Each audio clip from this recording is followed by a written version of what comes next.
السلام علیکم ورحمۃ اللہ وبرکاتہ ان الحمد للہ والصلاة والسلام علی سید الانبیاء وعلی آلہ وصحبہ اجمعین اما بعد فاعوذ باللہ من الشیطان الرجیم بسم اللہ الرحمن الرحیم انشاءاللہ الرحمن آج کے اس لیسن میں سورۃ النساء 25 کا ترجمہ اور معنی کی مختصر سی وضاحت ہم پڑھیں گے اللہ کے حکم سے۔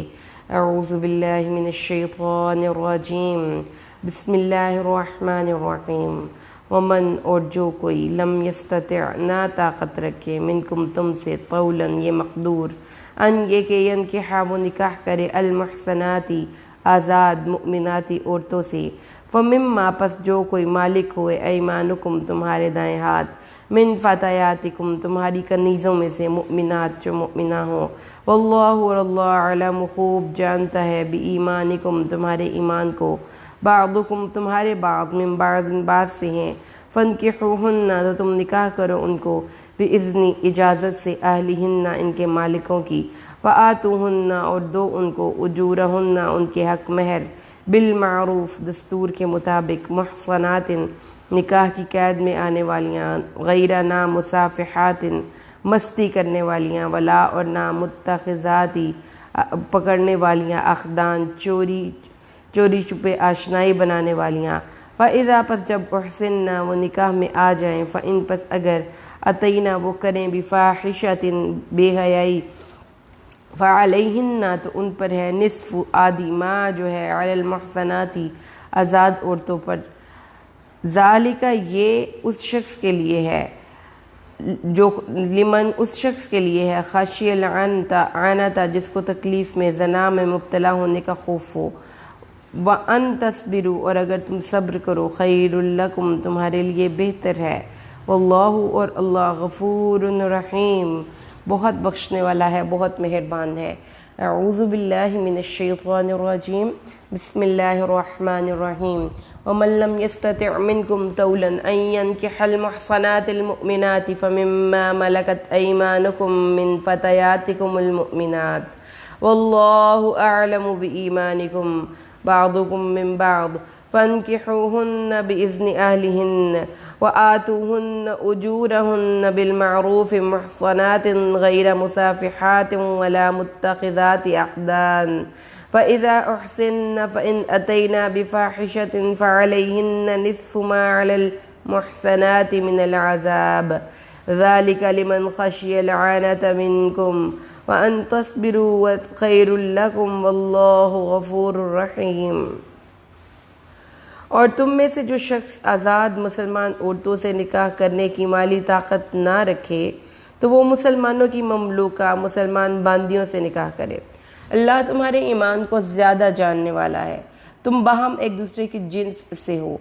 تم ان باندیوں سے ان کے مالکوں کی اجازت سے نکاح کرو اور دستور کے مطابق ان کا مہر بھی ادا کرو۔ وہ باندیاں قلعہ نکاح کی حفاظت میں آنے والی ہوں بشرطے کہ وہ قلعہ نکاح کی حفاظت میں آنے والی ہوں، بدکار نہ ہوں، غیروں سے آشنائی کرنے والی نہ ہوں۔ جب وہ قلعہ نکاح میں محفوظ ہو جائیں پھر بے حیائی کا کام کرے تو ان کو آزاد کنواری عورتوں کی آدھی سزا ملے گی۔ باندیوں سے نکاح کا یہ حکم تم میں سے صرف اس شخص کے لیے ہے جس کو اپنے نفس پر زنا کا خدشہ ہو، اور تمہارے لیے صبر کرنا بہتر ہے، اللہ بہت بخشنے والا ہے بہت رحم فرمانے والا ہے۔ اس آیت کریمہ کے مشکل الفاظ سب سے پہلے اس کو دیکھ لیجئے۔ طول وسعت، فراخی، خوشحالی، استطاعت، قوت اور طاقت کے ہیں۔ جو تم میں سے نہ وسعت رکھے، اتنی فراخی نہ ہو، اتنی خوشحالی، اتنی قوت، اتنی طاقت، یہ دو اس وقت فائنینشل کے لیے آ رہے ہیں۔ فائنینشلی آپ اتنے اسٹرانگ نہیں، کیونکہ آگے چل کر اسی آیت میں اللہ نے بتایا ہے کہ اس شخص کے اندر فائنینشلی تو اسٹرینتھ نہیں ہے لیکن وہ اتنا اس کے اندر غلبہ شہوت ہے، یعنی کہ وہ اتنا اس کو سیکس کرنے کا اس کا دل کرتا ہے کہ وہ اس کو خوف ہے کہ وہ زنا میں مبتلا نہ ہو جائے۔ تو جس کی مالی قوت نہیں کہ وہ نکاح کر سکے، نکاح کا جو روٹ ہے وہ نون کا فرحہ ہے جس کے معنی ہوتے ہیں ملانے اور جمع کرنے کے، لیکن اس طرح ملانا جس طرح نیند آنکھوں میں مل جاتی ہے، جس طرح بارش کا پانی زمین کے اندر جذب ہو جاتا ہے، تو یہ اس کا مطلب ہے کہ نکاح انسان کی وہ نکاح کر سکے اس عورت سے جو آزاد ہے، تو پھر وہ کیا کرے، الفتیاتکم المؤمنات، فتح الفاتح اور حمزہ جوانی، شباب، افتہ نوجوان، اور پھر اس کے بعد یہ کانوٹیشن غلام کے لیے استعمال ہونے لگی، خواہ وہ کسی بھی عمر کا ہو، فتن غلام، اور فتح فاتح حمزہ اور تا لونڈی، فتن بامانی نوجوان لڑکا۔ تو اس کا مطلب پھر سمجھ میں آ گئی کہ کیا ہو گیا کہ جو تم لوگوں کی غلام عورتیں ہیں ان سے نکاح کرو بِإِذْنِ أَهْلِهِنَّ، ان کے مالکوں کی اجازت سے، اور ان عورتوں کا بھی نکاح کا مقصد صرف اپنی عزت اور عصمت کو ایک ہی شخص کے لیے روک کے رکھنا ہو، نہ کہ وہ کیا کرے مصفحات، جو صفحہ کا لفظی مطلب ہوتا ہے اس کا مطلب ہوتا ہے خون بہانا، یس، اور اس کے بعد صفحہ دمع، آنسو بہائے اور آنسو بہہ پڑے، اور مصافحات ان کے معنی زنا کرنے کے آتے ہیں، کیونکہ اس میں جو اب اگر آپ دیکھیں کہ خون بہہ جاتا ہے، آنکھوں سے آنسو بہہ جاتے ہیں، تو اسی طریقے سے جو اللہ نے عورت اور مرد کو ایک بہت ہی سیکرڈ، ایک بہت ہی قیمتی چیز دی ہے، منی، یعنی وہ مادہ جس سے بچہ بنتا ہے، تو اگر وہ یوں ہی ضائع کر دے گی اور بہا دے گی تو پھر اس کا مطلب یہ ہے کہ وہ مصفحہ، یعنی کہ وہ عورت مصافحہ ہے۔ جیسا کہ اگر پیغام نکاح دیتے تھے عرب عورت کو تو اس کو کہتے تھے انکحینی، کہ مجھ سے نکاح کر لے، اور جب وہ زنا کا پیغام پہ دیتے تھے تو کہتے تھے صافحینی، یعنی بلا نتیجہ وہ سیکشل انٹرکورس جس میں کوئی فائدہ نہ ہو اور جس کا کوئی نتیجہ نہ نکلے اور وہ ضائع ہو جائے، جو بھی اس کی ایفرٹس ہیں۔ یعنی کہ اگر نکاح کے ساتھ سیکشل انٹرکورس ہوتا ہے تو اس کے ساتھ اولاد بھی ہوتی ہے، جبکہ زنا کی صورت میں یہ چیز دونوں فریقین اس بات کی یقین دہانی کرتے ہیں کہ اس سے حمل نہ ٹھہرے، جس سے ان کا جو مادہ ہے جس سے بچہ بن سکتا ہے وہ ضائع ہو جاتا ہے۔ محسنین کا لفظی مطلب کیا ہے؟ محسنہ یہ جنسی اختلاط کی وہ شکل ہے جس میں نکاح کی تمام حدود و قیود، حقوق و فرائض، ان تمام چیزوں کو ذہن میں رکھا جاتا ہے۔ اس کے بعد اللہ تعالیٰ نے فرمایا وَلَا مُتَّخِذَاتِ أَخْدَانٍ، محتنا وہ پکڑنے والی ہوں، اخدان، خا دال، یعنی زمین کا وہ کھودا ہوا یا مستطیل گھڑا، جو کہ اس وقت اگر آپ دیکھیں تو وہ جنگی ٹیکٹک کے طور پہ یوز ہوتا ہے، جس میں کہ لوگ چھپ جاتے ہیں، لیٹ جاتے ہیں تاکہ وہ دشمنوں سے محفوظ رہیں۔ تو اس میں اخدان کا مطلب کیا ہے کہ شادی شدہ زندگی کو آپ ایسے ہی سموتھ شو کریں، لیکن چھپ چھپ کے در پردہ دوستیاں کریں۔ تو یہ چیز جو ہے، اور پھر اللہ تعالیٰ نے فرمایا ہے کہ ذالکہ، یہ رخصت کس شخص کے لیے ہے؟ لمن خشی العنۃ منکم، خاشین یا، اور اس کا مطلب ہے جھک جانا یا دب جانا، افسردگی، پژمردگی، اور قرآن پاک میں یہ لفظ عاملت ناعمت ان کے مقابلے میں سورۃ الغاشیہ میں آیا ہے خاشعہ، جس کا مطلب یہ ہے کہ تھکے ماندہ، بے رونق۔ خاشعین ان لوگوں کو کہتے ہیں جو کہ اللہ کے قانون کے سامنے جھک جائیں، تو یعنی وہ شخص جس کے اندر شہوت اتنی ہے کہ وہ تھکا رہتا ہے، بے رونق رہتا ہے، اور افسردہ رہتا ہے، پژمردہ رہتا ہے، شگفتگی اور شادابی و تر و تازگی اس کی زندگی میں نہیں، نکاح کے نہ ہونے کی وجہ سے، تو پھر اس کو نکاح کرنے کی سہولت دے دی گئی لونڈیوں سے۔ اور ذالک لمن خشی العنۃ، عین نون اور تا، العنود اس ٹیلے کو کہتے ہیں جس پہ چڑھنا دشوار ہو۔ تو اس کے بنیادی معنوں میں مشقت، توڑ پھوڑ، تکلیف کا مفہوم ہے، شکستگی اور کمزوری، جس کا مطلب پھر سمجھ میں آ گیا کہ وہ شخص جس نے اپنے آپ کو، جس کی شہوت نے اس کو مشکل میں ڈالا ہو اور اس کے لیے اس کو روکنا سخت دشوار ہو، یعنی وہ کام اس کی طاقت میں نہ رہا ہو، طاقت سے زیادہ مکلف ہو، اور اس میں خوف ہو کہ وہ غلط جگہ پہ اپنی اس چیز کو فلفل کر لے گا، اس کے ہلاکت کا ڈر ہو، ایسے معاملے میں پھنس جانے کا ڈر ہو جس میں کہ انسان کو ہلاکت کا اندیشہ ہو، تو اس کو عنت کہتے ہیں۔ تو اب ہم نے سمجھ لیا اس کا مفہوم کہ اللہ تعالیٰ نے یہ آیت، قرآن پاک کی آیت جو ہے وہ سرپرائزنگلی ریلیونٹ ہے آج کے دور کے ساتھ، کہ اللہ تعالیٰ نے ایک راستہ دکھایا ہے ان لوگوں کو جن کو کہ شہوت کا بہت غلبہ ہوتا ہے۔ تو آپ یہ دیکھیں کہ قرآن حکیم انسان کی ہر اس چیز کو ایڈریس کرتا ہے جو کہ اس کو ایک اسموتھ لائف سپینڈ کرنے کے لیے ضروری ہے۔ اللہ تعالیٰ نے جیسے کھانے اور پینے کے احکامات نازل کیے، ایسے ہی اللہ تعالیٰ نے جائز جنسی ضروریات کو پورا کرنے کے تعلقات کے احکامات نازل کیے۔ اب معاشرے میں یہ صورتحال ہوتی ہے کہ کچھ لوگ فائنینشلی اتنے اسٹرانگ نہیں ہوتے کہ وہ بہت اچھے خاندان کی اچھی لڑکی سے شادی کر سکیں، تو اللہ تعالیٰ نے ایک اصول بتا دیا یہاں پر اس آیت کو پڑھ کر کہ اگر تم اس قابل اپنے آپ کو نہیں سمجھتے فائنینشلی، اور نہ ہی تمہارے پاس کوئی اتنی اچھی جاب یا گھر ہے کہ تم بہت اچھے خاندان کی اچھی لڑکی سے شادی کر سکو، تو تمہیں یہ تک اجازت ہے کہ تم اپنے آپ کو مشقت میں ڈالنے، اور اگر تمہیں یہ اندیشہ ہو کہ تم اس کو بر وقت اس ضرورت کو پورا نہیں کرو گے تو تم کہیں غلط جگہ پہ اس کو استعمال کر لو گے، تو فوراً نکاح کرو، اگرچہ کہ تمہیں کسی کی لونڈی سے نکاح کرنا پڑے اور اس کے مالک کی اجازت سے کرنا پڑے۔ تو قرآن پاک میں دوبارہ سے لونڈیوں کا حکم آیا، اس کو ذرا دوبارہ سے ہم ڈسکس اگر کر لیں کہ لونڈیاں کیا چیز تھی، کیونکہ ہم نے آیت 24 میں پڑھا تھا کہ لونڈی بنانے کی اسلام میں اجازت ہے، لیکن صرف کچھ شرطوں کے ساتھ۔ اب یہ چیز بالکل غلط ہے کہ کوئی یہ کہے کہ ہم کسی بھی عورت کی قیمت ادا کر کے اس کو لونڈی بنا کر اس کے ساتھ بغیر نکاح کے رہنے لگ جاتے ہیں۔ اسلام نے منع کیا ہے کہ کوئی بھی عورت نکاح کے بغیر کسی بھی شخص کے ساتھ نہیں رہ سکتی۔ قرآن پاک میں حق ملکیت کی بنا پر مالک کو اس چیز کی اجازت ہے کہ وہ اپنی لونڈی سے فائدہ حاصل کر سکتا ہے، اور بہت سی آیات قرآن پاک میں صریحاً وارد ہوئی ہیں اس بات میں کہ اللہ نے اجازت دی کہ مرد اپنی ان لونڈیوں کے ساتھ تعلق قائم کر سکتے ہیں جو اس کو اسٹیٹ نے دی ہیں، یعنی ہر عورت لونڈی کے حکم میں نہیں جائے گی۔ خاص طور پہ یہ حکم اس وقت ہوگا جب ایک جنگ میں مسلمان شامل ہوئے ہوں اور وہ اس جنگ میں ایز اے سپاہی شامل ہوئے ہوں۔ اب جب اس جنگ کے بعد اس معاشرے میں اس فریق ثانی کی جو ایک فوج ہے اس کے کچھ لوگ قید ہو کر آ گئے، وہ 200 بھی ہو سکتے ہیں اور بستیوں کی بستیاں بھی ہو سکتی ہیں۔ جب وہ واپس آئے اور ان کے ساتھ آزاد عورتیں ہوں، ان کے ساتھ خوبصورت جوان عورتیں ہوں، تو ان کو کس طریقے سے مینیج کیا جائے گا؟ اگر آپ ان کی ایک سیپریٹ بستی آباد کر دیں کہ یہ علیحدہ رہنے لگیں، تو وہ معاشرے میں ایز اے پسا ہوا طبقہ سمجھ لیجئے یا ایک سوشل سٹیٹس لو ایک کے طور پر ان کو دیکھا اور ڈیل کیا جائے گا۔ اسلام نے اس کا بہترین حل یہ بتایا کہ وہ معاشرے میں ضم کر دیے جائیں، اور یہ نہیں ہے کہ بس نسل در نسل غلامی کا سلسلہ چلتا رہے کہ مالک اگر کسی ایک بندے کا غلام کا مالک ہوا ہے تو اس کے بعد اس کے بچے اور اس کے بچے بھی غلام ہوں گے۔ اللہ تعالیٰ نے غلامی کو کلا کما کیا، اور اللہ تعالیٰ نے اس چیز کو مسلمانوں کو تاکید کی کہ وہ مسلمانوں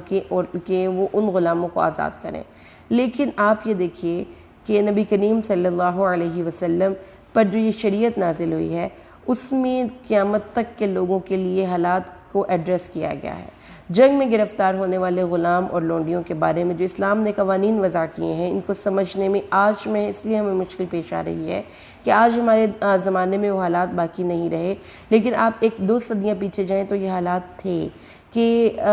جو اسیران غلام تھے، اسیران جنگ تھے، ان کو غلام بنا کر رکھنا، ان کو خرید و فروخت کرنا، اس کا یہ طریقہ رائج تھا۔ اور ایسے اس زمانے میں ایسا بہت ہی کم ہوتا تھا کہ دو جو لڑنے والی سلطنتیں ہیں وہ اپنے غلاموں کا تبادلہ کر لیتی ہیں، اپنے اسیران جنگ کا تبادلہ کر لیتی ہیں، ان کو فدیہ دے کر چھڑا دیتی ہیں۔ زیادہ تر اصول یہی تھا کہ جو لوگ جنگ میں گرفتار ہوتے تھے وہ اسی سلطنت کے قبضے میں رہتے تھے، جس کی فوج ان کو گرفتار کر کے لے جاتی تھی، ان کی آبادیاں قید ہو جاتی تھیں اور ایک ملک سے دوسرے ملک میں چلی جاتی تھیں۔ اس لیے کسی سلطنت کے لیے ممکن نہیں تھا کہ اتنی بڑی تعداد میں قیدیوں کو قید رکھ کر ان کے کھانے اور کپڑے کا بار اٹھاتی، اس لیے سلطنت اپنی ضروریات کے مطابق قیدیوں کو تقسیم کر دیتی تھی، اور جس کے پاس وہ پھر لوگوں میں لونڈی اور غلام بن کر رہتے تھے۔ یہ وہ حالات تھے جن دور میں اسلام دنیا میں آیا۔ اس حالات میں اسلام نے دنیا کے سامنے یہ اصول پیش کیا کہ جو لوگ جنگ میں قید ہوں ان کو 3 صورتیں ہیں ان کی، یا تو ان کو فدیہ دے کر چھوڑ دو، یا ان کا تبادلہ کر لو، یا ان کو خود بطریق احسان رہا کر دو۔ لیکن اگر ان کو یہ پاسبل نہ ہو کہ جو لوگ آپ ہر وقت احسان کریں اور جو فریق ثانی ہے وہ آپ کے دشمنوں کو رکھے، آپ کی عورتوں کے ساتھ غلط سلوک کرے، آپ کے لوگوں کو مار پیٹ کرے، آپ کی عورتوں کے ساتھ زنا کاری کرے، تو پھر اس صورت میں مسلمان کیا کریں گے؟ یہ تو ایک لمبی چوڑی بحث ہو جاتی ہے نا کہ وہ لوگ جو کہ اسلام قبول کرنے کے لیے آمادہ نہیں، وہ اسلام سے ریسنٹمنٹ شو کرتے ہیں، پھر ان کو ایسا غلام رکھ دیا جائے۔ اگر ان کو غلام کے طور پر ان کو نہ دیا جاتا تو خطرہ یہ تھا کہ جس معاشرے میں وہ گئے ہیں وہاں پر وہ ایک پست یا ڈپریسڈ کلاس کے طور پر پیدا ہو جائیں، اور یہ بھی ہوا ہے۔ اگر آپ اس ورلڈ ہسٹری اٹھا کے دیکھ لیں کہ دوسری جو قومیں غالب آئی ہیں انہوں نے مغلوب قوموں کو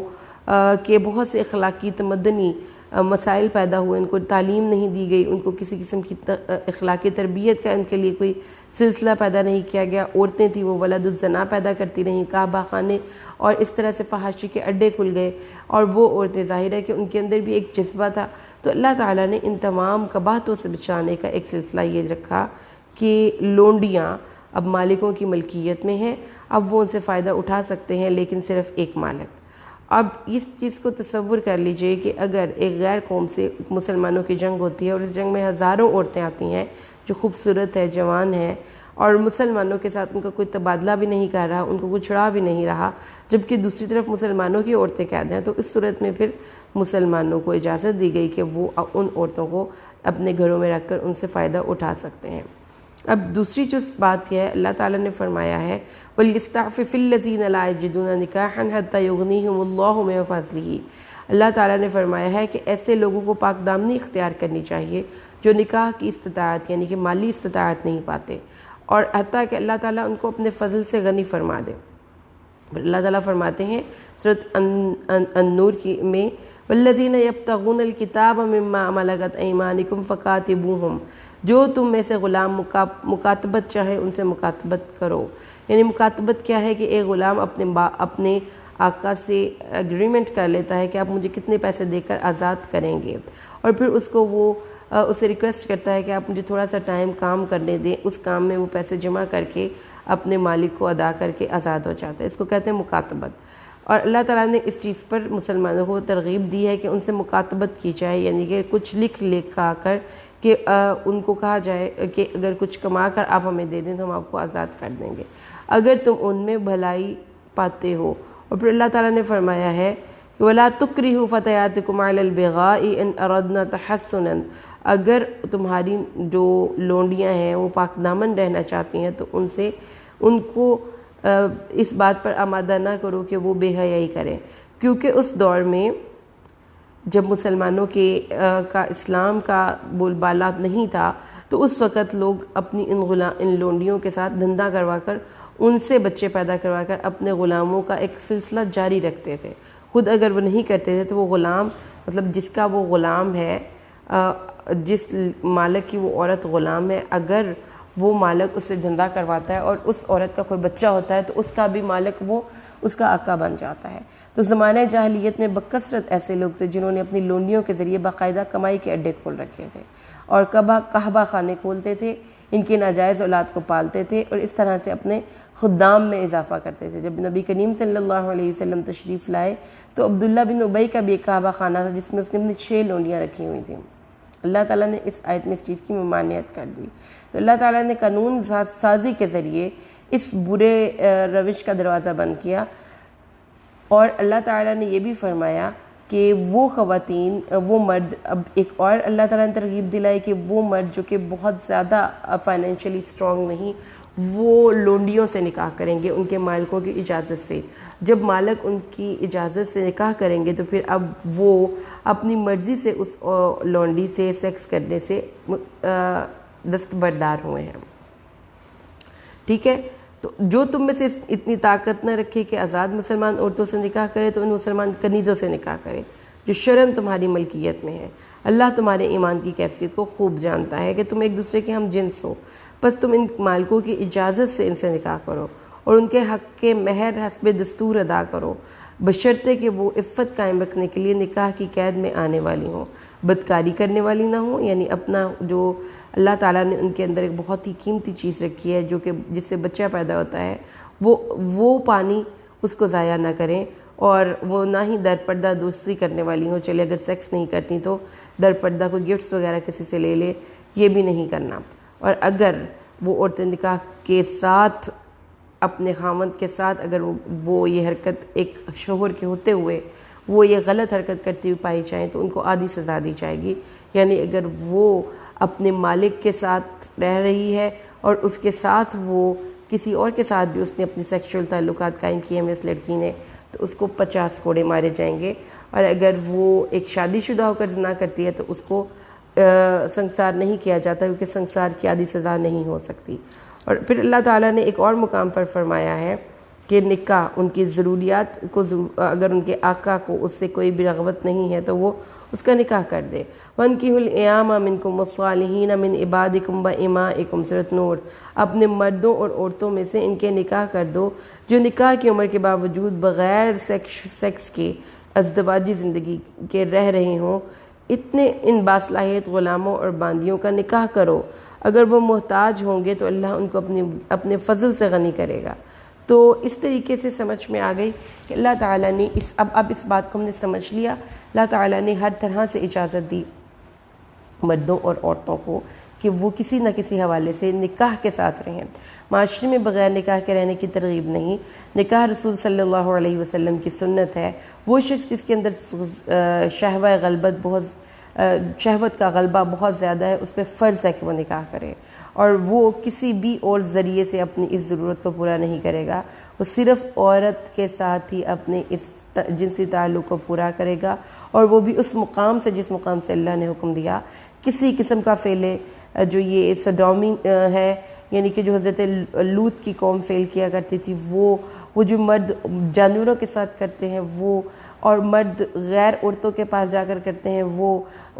بغیر نکاح کے جنسی تعلقات قائم کرتے ہیں, ان تمام ڈورز کو کلوز کیا گیا. اللہ تعالیٰ نے یہ کہا کہ اگر تمہارے اندر شہوت ہے, بہت زیادہ غلبہ ہے اس کا, تو پھر جائز طریقے سے اپنی خواہش کو پورا کرو. ایون اف کہ تمہارے پاس یہ استطاعت نہیں کہ تم لونڈی ایک آزاد عورت سے شادی کرو تو لونڈی سے کرو. اب وہ لونڈی ظاہر ہے کہ ایک مالک کی ملکیت میں ہے, اب آپ اس کو آزاد تو نہیں کیا نا, تو اس لونڈی کی جو اولاد ہوگی وہ بھی مالک کی ملکیت میں جائے گی, اور وہ لونڈی اپنے مالک کے حکم کے مطابق اس کے کام کرنے بھی جائے گی, اور وہ مالک اس پر تصرف کر سکتا ہے سوائے سیکس کے. اس کے علاوہ وہ اس کے کام کرنے کے لیے اس کو اپنی طرف سے کوئی بھی اس کو ڈیوٹی سونپ سکتا ہے. تو وہ اس مرد کے لیے تھوڑا مشکل تو ہوگا آبویسلی کہ وہ ایک ایسی عورت کے ساتھ نکاح کر رہا ہے جو آلریڈی کسی کی باندی ہے. تو جب اس نے نکاح کر لیا اور مالک نے اس شخص سے اس کا حق مہر وصول کر لیا, تو اب وہ عورت نکاح کے بندھن میں بندھے گی, نہ کہ وہ زنا کے بندھن میں بندھے گی. تو معاشرے میں اللہ تعالیٰ نے ہر اس ڈور کو کلوز کیا جس نے کہ غیر فطری طریقے سے انسانوں کو آپس میں جوڑا ہوا ہے, کیونکہ اس کی قباحتیں بہت ہیں. خاص طور پر یہ جو ایک حکم ہے, یہ عورت کے میں سمجھتی ہوں حقوق کی بہت بڑی حفاظت ہے کہ عورتوں کو آپ بغیر نکاح کے, یہ جو ویسٹرن سوسائٹیز میں بھی ہو رہا ہے کہ بغیر نکاح کے عورتوں کو بچہ پیدا کرنے پر مجبور کیا جا رہا ہے. اب اس عورت کا کوئی سوشل سٹیٹس نہیں, اس بچے کا کیا مقام ہے, اس کا کون ولی ہوگا, اس کا کون کفیل ہوگا, اس بچے کی تمام ضروریات کو کون دیکھے گا, اس عورت کو اس حالت میں کون پروٹیکٹ کرے گا جبکہ وہ ایک بیبی کی برتھ کے پروسیس میں سے گزر رہی ہوگی, اس ٹائم پیریڈ میں اس کی کون کیئر کرے گا. یہ ساری باتیں اللہ تعالیٰ نے ہمیں بتا دی. تو یہاں سے جو ایک اصول سمجھ میں آیا ہے, اس کو بھی سمجھ لینا بہت ضروری ہے. اصول کیا ہے؟ اللہ تعالیٰ نے فرمایا ہے کہ آئیڈیل سچویشن تو یہی ہے کہ ایک آزاد عورت اور ایک آزاد مرد شادی کریں. لیکن جب زندگی میں آئیڈیل سچویشنز نہیں ہوتی تو آپ کو پھر اپنے سٹینڈرڈز کو لو کر لینا چاہیے. مطلب اگر آپ سب حاصل نہیں کر سکتے تو آپ کچھ ضرور حاصل کریں. یہ ایک بہت امپورٹنٹ اور پتہ کی بات پتہ چلی, کیونکہ اگر آپ اپنی پریکٹیکل لائف میں دیکھتے ہیں, آپ ارد گرد لوگوں کو دیکھتے ہیں, آپ یہ چیز نوٹ کریں گے کہ بہت سے کیسز میں نکاح کیوں ٹوٹ جاتے ہیں, عورتیں کیوں واپس اپنے گھروں میں چلی جاتی ہیں, کیونکہ ہم 100% چاہتے ہیں. جبکہ اسلام نے ہمیں یہ بات سمجھائی کہ 100% آئیڈیل سچویشن میں اگر آپ کو نہیں مل رہا تو پھر کچھ دے کر بھی آپ 50% پہ بھی, آپ ایون کہ 30% پہ بھی آپ بالکل محروم نہیں ہوں گے. اگر آپ کہیں 100% ملتا ہے, نہیں ملتا تو میں کچھ نہیں لیتا, تو یہ ایک چیز درست نہیں ہے. اس سوچنے کے انداز کو بدلیے. اسی طریقے سے اللہ تعالیٰ نے